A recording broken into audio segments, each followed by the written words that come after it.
കേരളത്തിൽ ജീവിക്കുന്ന ആളുകൾ ഇന്ന് നേരിട്ടുകൊണ്ടിരിക്കുന്ന ഏറ്റവും പ്രധാനപ്പെട്ട വിഷയം എന്നുള്ളത് പണം കയ്യിൽ നിൽക്കുന്നില്ല, അല്ലെങ്കിൽ കയ്യിൽ പണമില്ല എന്നുള്ളതാണ്. കിട്ടുന്ന പണം ഒന്ന് കണ്ണടച്ച് തുറക്കുമ്പോഴേക്ക് പണം പോയി, അല്ലെങ്കിൽ പണം കൈമാറി വരുന്നില്ല. എവിടേക്കാണ് നമ്മുടെ പണം മുഴുവനും പോകുന്നത്? ആരാണ് നമ്മുടെ പണം കൊണ്ടുപോകുന്നത്? ഇങ്ങനെ ഉത്തരം കിട്ടാത്ത ഒരുപാട് ചോദ്യങ്ങൾ. ഏറ്റവും പ്രധാനപ്പെട്ട ഒരു കാരണം, നമ്മുടെ ഗവൺമെൻറ് തന്നെ നമ്മുടെ തലയിലേക്ക് കോടിക്കണക്കിന് രൂപയുടെ കടം വരുത്തി വെച്ചിട്ടുണ്ട്. മറ്റൊന്ന്, നമ്മൾ നോക്കിക്കാണേണ്ടത് ഇവിടുത്തെ അന്യസംസ്ഥാന തൊഴിലാളികളെയാണ്. അഥവാ ആഴ്ചയിൽ 5000 മുതൽ 10000 രൂപ വരെ അവർ നാട്ടിലേക്ക് പണം ട്രാൻസ്ഫർ ചെയ്യുന്നുണ്ട്. ഇത് ഞാൻ വെറുതെ പറയുകയാണ് എന്ന് നിങ്ങൾ കരുതണ്ട.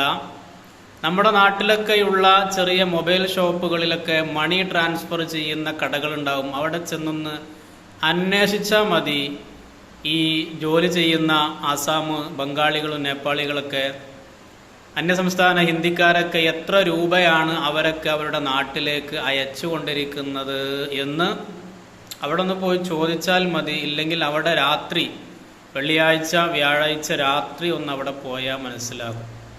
അപ്പോൾ നമ്മുടെ കേരളത്തിൽ കറങ്ങേണ്ടുന്ന പണം മുഴുവനും പോകുന്നത് ആസാമിലേക്കും ബംഗാളിലേക്കും അതുപോലെ തന്നെ അങ്ങനെയുള്ള അന്യ സംസ്ഥാനങ്ങളിലേക്കാണ് നമ്മുടെ പണം പോകുന്നത്. ആഴ്ചയിൽ 5000 മുതൽ 10000 മുതൽ 15000 വരെ പണം ഒരാളുടെ കയ്യിൽ നിന്ന് അങ്ങോട്ടേക്ക് പോകുന്നുണ്ട്. പിന്നെ നമ്മുടെ നാട്ടിൽ എങ്ങനെ പണം നിൽക്കും?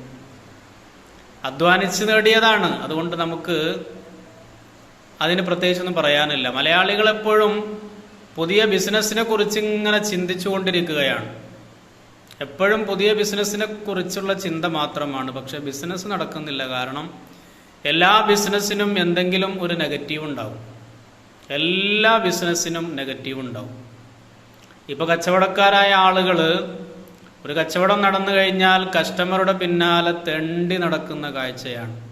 പണ്ട് കോഴിക്കോട് ഒരു മോട്ടിവേഷൻ നടത്തുന്ന ക്ലാസ് എടുക്കുന്ന ഒരു ആൾ പറഞ്ഞതാണ്, കസ്റ്റമറുടെ പിന്നാലെ തെണ്ടി നടക്കുക, അന്തസ്സില്ലട, അന്തസ്സോടെ ജീവിക്കുക എന്ന് പറഞ്ഞത് കാര്യം തന്നെയാണ്. കാരണം കസ്റ്റമറുടെ പിന്നാലെ തെണ്ടുന്ന അവസ്ഥയാണ്, പണം കിട്ടുന്നില്ല. ഇതാലോചിച്ചുകൊണ്ട് പലരും ബിസിനസ്സിലേക്ക് ഇറങ്ങാൻ മടിക്കുന്നു. പണം തെണ്ടേണ്ടി വരുന്ന അവസ്ഥ എന്തുകൊണ്ടാണ്? കയ്യിൽ പണമില്ലാത്തത് കൊണ്ട് തന്നെയാണ്. പണമുള്ളവർ വേഗം കടം ബാധ്യത ആരും വെച്ചുകൊണ്ടിരിക്കൂല. കിട്ടിയാൽ ഉടനെ പണം കൊടുക്കും. കയ്യിലില്ലാത്തത് കൊണ്ട് തന്നെയാണ്, നിസ്സഹായാവസ്ഥയിൽ ആയതുകൊണ്ടാണ് പണം കിട്ടാത്തത്. പിന്നെ നമ്മുടെ പണം പോകുന്നത് എവിടേക്കാണ്? ഇവിടുത്തെ ബ്ലേഡ് കമ്പനികളാണ് നമ്മുടെ പണം കൊണ്ടുപോകുന്നത്. ഇന്നിപ്പോൾ ഒട്ടുമിക്ക യുവാക്കളും ജോലിക്ക് പോകുന്നത് തന്നെ, പണ്ടൊക്കെ നമ്മൾ പറയാറുണ്ടായിരുന്നു പണിക്ക് പോയി കഞ്ഞി കുടിക്കണമെന്ന്. ഇന്നിപ്പോൾ നേരെ തിരിച്ചായി.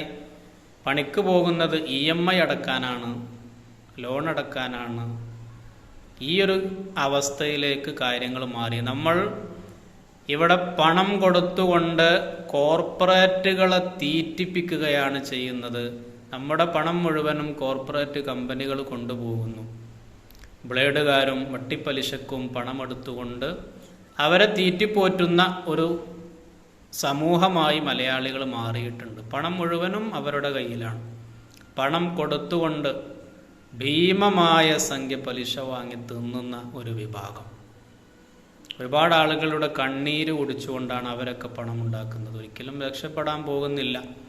ഞാൻ പറഞ്ഞുകൊണ്ടുവന്നത്, നമ്മുടെ പണം പോകുന്ന മറ്റൊരു മേഖലയാണ് കോർപ്പറേറ്റ് കമ്പനികൾ. നമ്മൾ അവർക്ക് വേണ്ടിയാണ് രാപ്പകലില്ലാതെ ജോലി ചെയ്യുന്നത്. അവരുടെ പണം അടച്ചു തീർക്കാൻ, അവരുടെ EMI കൊടുക്കാൻ, അവരുടെ പലിശ കൊടുത്ത് തീർക്കാൻ വേണ്ടിയിട്ട് ജോലി ചെയ്യുന്ന ഒരു സമൂഹമായി മലയാളികൾ മാറിയിട്ടുണ്ട്. മൂന്നാമതായി നമ്മുടെ പണം പോയിക്കൊണ്ടിരിക്കുന്നത് ഇവിടുത്തെ രാഷ്ട്രീയക്കാർ കൊണ്ടുപോയി. പണം മുഴുവനും രാഷ്ട്രീയക്കാരുടെ കയ്യിൽ കള്ളപ്പണമായിട്ടുമൊക്കെ കുന്നുകൂടി കഴിഞ്ഞിട്ടുണ്ട്. പിന്നീടുള്ളത് മുഴുവനും ഇവിടുത്തെ സിനിമാക്കാർ കൊണ്ടുപോകുന്നു. സാധാരണക്കാരുടെ കയ്യിൽ പണമില്ല എന്നതിൻ്റെ മറുപടി, എന്തുകൊണ്ട് പണം ഇവിടെ വരുന്നില്ല, നമ്മുടെ കയ്യിലുള്ള പണം എന്തുകൊണ്ട്, എവിടെ പോകുന്നു നമ്മുടെ കയ്യിലുള്ള പണം എന്നതിനുള്ള ഉത്തരങ്ങൾ നമ്മൾ തന്നെ ഒന്ന് ചിന്തിച്ചാൽ മതി. ഞാൻ ആർക്ക് വേണ്ടിയിട്ടാണ് ഇവിടെ പണം ഉണ്ടാക്കുന്നത് എന്ന്. അതിൽ നിന്ന് തന്നെ നമുക്ക് മറുപടി കിട്ടും.